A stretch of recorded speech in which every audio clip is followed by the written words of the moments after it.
Dear brothers and sisters, aim high. If you seek to be an average Muslim, and that's why I despise it when people self-label, say, I'm a non-practicing Muslim. You've basically sealed your salah. I'm a non-practicing Muslim, I don't pray that's what it means, I don't pray 5 times a day.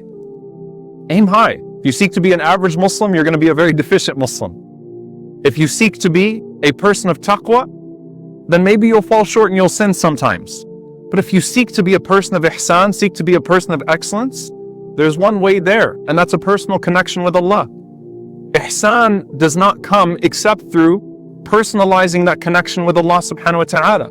And that's where you find the Salaf say, the pious predecessors say, nothing establishes that connection like qiyam. It's too busy throughout the day, too much going on. There is nothing that connects a person to Allah like that time, because Allah subhanahu wa ta'ala mentions that He descends at that time in a way that befits Him subhanahu wa ta'ala. He's calling out to you, and He's saying, who wants to come close to me? Who has an appointment? Allah has all the time for you. Allah does not take slots. It's not restricted for some religious people somewhere in the world. No, the broken, the sinner, the righteous, the person who's trying to be righteous, everyone calling upon Allah. That time of the night, that's your time to get close to Allah subhanahu wa ta'ala. And Hassan, rahimahullah ta'ala, he said, there is nothing, he said to a person who asked him, what is it that brings a person closest to Allah? He said, ما أعلم شيئا يتقرب به المتقربون إلى الله أفضل من قيام الليل. Nothing brings you closer to Allah than قيام الليل. Al-Fudayl, rahimahullah ta'ala, he also, one time, he grabbed the shoulder of a man and he said to him, ينزل الله تعالى كل ليلة. Allah subhanahu wa ta'ala comes down every single night إلى السماء الدنيا, to the lowest heaven. فيقول الرب, and so the Lord says, كذب من ادعى محبتي فإذا جنه الليل نام عني. A person has not told the truth. They have lied when they claim to love me, but when the night comes, he sleeps on my appointment. نام عني. He sleeps when I come down to meet him, when I speak, when I'm ready to listen to that person, ready to listen to him or her, and you say you love Allah subhanahu wa ta'ala. أليس كل حبيب يخلو بحبيبه.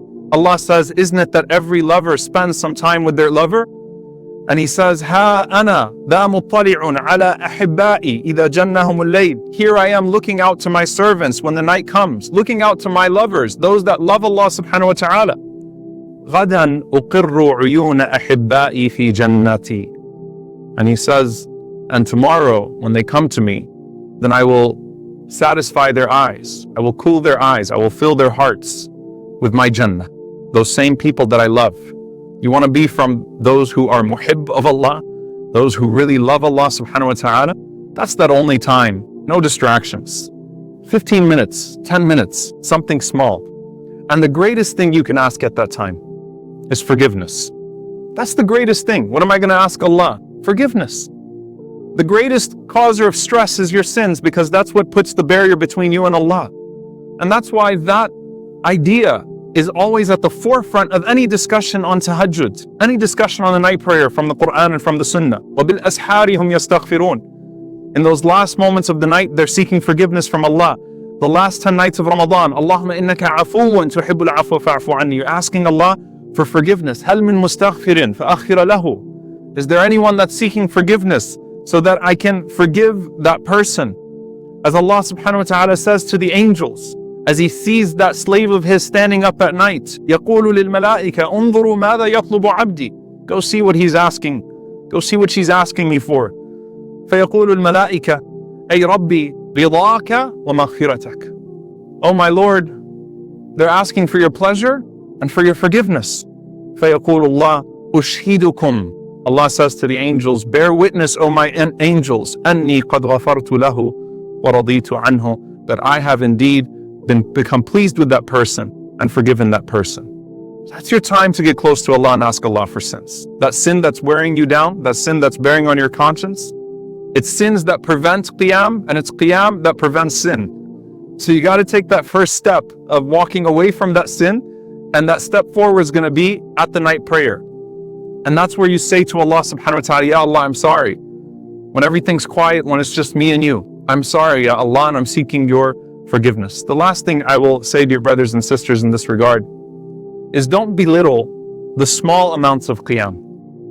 Beginning of the night, end of the night, middle of the night, 2 rak'ahs. Qul huwallahu ahad, qul a'udhu bi rabbin nas. Don't belittle it. It matters. And that's why the Prophet ﷺ said in the authentic hadith, Man qama bi 10 ayat lam yuktab min al-ghafilin. Whoever stands up and just reads 10 ayat, 10 verses, will not be written as a person of heedlessness.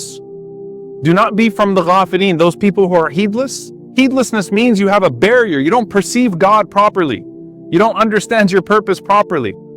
If you're standing up and praying just with 10 verses, reading two short surahs, you won't be written from al-ghafilin. وَمَنْ قَامَ بِمِئَةِ آيَةٍ كُتِبَ مِنَ الْقَانِتِينَ. And whoever stands up and recites 100 ayats, then they are written from the exceedingly devout, the pious. وَمَنْ قَامَ بِأَلْفِ آيَةٍ كُتِبَ مِنَ الْمُقَنْطِرِينَ. And whoever stands up and recites 1,000 verses, which, by the way, if you want to do it once in your lifetime, the last 2 juz of the Quran is 1,000 verses, then they will be written amongst those who are piling up good deeds, who have gone far ahead of everybody else with their good deeds. Sometimes it takes that example. Sometimes it takes reminding yourself that the small thing counts while you're aiming to get better, while you're aiming for the bigger thing. So that you don't think of Qiyam al-Layl as some sort of habit that's just reserved for this exclusive group of people. No, it's not. It's for the Muslims. It's for those who want to stand up and pray, those who want to enjoy that connection with Allah, seeking first and foremost His pleasure and His forgiveness. And that's why Ibn Umar, radiyallahu ta'ala anhuma, Abdullah ibn Umar, in a narration from Abu Ghalib, he says that Abdullah ibn Umar used to come upon us in Mecca. كان ينزل علينا بمكة وكان يتهجد من الليل. He used to pray at night, long prayers in the night. فقال لي ذات ليلة قبل الصبح. So one night he said to me right when Fajr was about to come in, يا أبا غالب ألا تقوم تصلي ولو تقرأ بثلث القرآن. He said, won't you stand up and pray even if you're going to read just 1/3 of the Quran? I said, what do you mean 1/3 of the Quran? You know, Fajr is almost around the corner. So I said to him, Ya Aba Abdurrahman, Fajr is right around the corner. What do you mean? How am I going to read 1/3 of the Quran? That's maybe something that, you guys do. We don't do 1/3 of the Quran. So he responded in the Surah Al-Ikhlas, قل هو الله أحد تعدل ثلث القرآن. قل هو الله أحد is equal to 1/3 of the Quran. Who would not want to meet Allah subhanahu wa ta'ala saying, every night I used to read 1/3 of the Quran, right before Fajr. So dear brothers and sisters, I know it seems like a distant habit, one for the exceedingly pious, but it's a way to Allah subhanahu wa ta'ala that cannot be replaced by any other way. And inshallah ta'ala, those who are struggling with their 5 prayers to pray them on time, this will only help it bidnillahi ta'ala. It's not in place of it. It's a means of connecting yourself to the Lord that you call upon day and night. We call upon Him for forgiveness and for salvation. أقول قولي هذا واستغفر الله لي ولكم ولسائر المسلمين فاستغفروه إنه هو الغفور الرحيم.